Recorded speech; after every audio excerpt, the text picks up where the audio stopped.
Hey guys, we're gonna have a little bonus video, 2-for-1 this weekend. I want to talk quick about DIY versus just buying it. So we're gonna go out and we're gonna look at something real quick, just to kind of put things into perspective what I'm talking about. Stand by. Gotta check on supper real quick. Ooh, those ribs are looking yummy. Smells delicious too. All right, guys, so when I was building this pond, I had a choice. And what I was looking at was, do I want to put the filters outside of the fence line? Which, if you guys have watched any of my videos, you'll remember that was my discussion.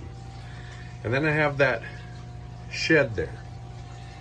And when I started, I kind of thought about possibly using that shed for a filter house. This shed's plenty big to put a filter house in. So then I was gonna have my plumbing come up, go into the filter house, or go into the shed and pump back into the pond. But I thought to do that, I was gonna have to buy another shed, put that other shed over in that far corner, because that's got the lawnmower and all that stuff in it, which was fine, great idea. But that shed's about $500. So I thought, oh, I can DIY this myself and save a lot of money. Now, fortunately, my job allows me to get a lot of scrap wood from old pallets and whatnot. And as you'll know, that's what the base of that is a big heavy duty pallet made out of 4x4s and some very good hard 2x4s.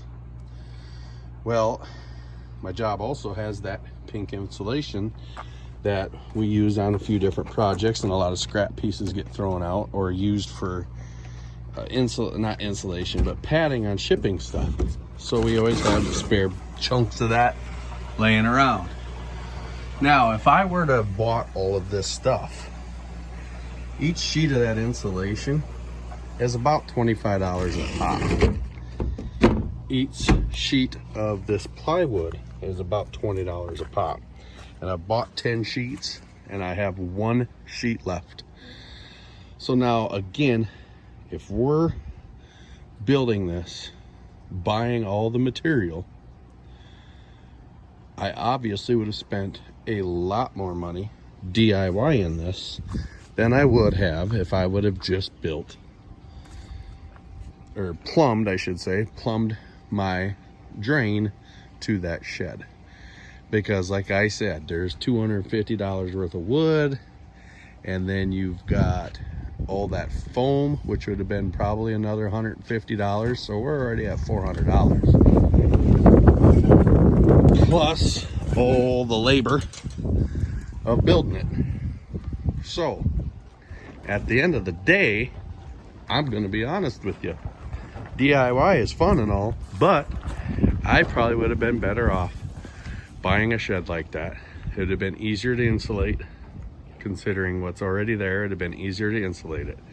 I could have got all of my stuff in there, pumps, air pumps, everything I could have got in there. The run for the pipe outside of the shed to the pond would have been minimal. It's only like 16 inches between the shed and the pond. So it probably would have worked out better.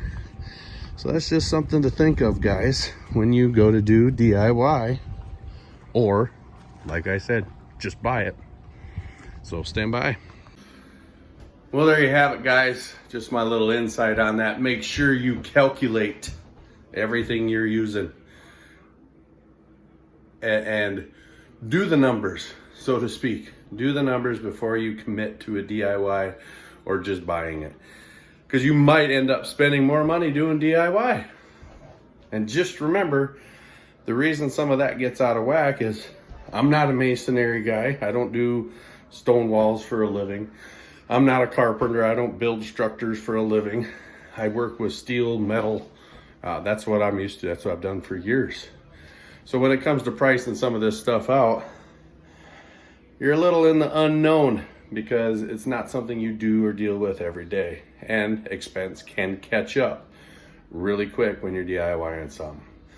So that's all I got, guys.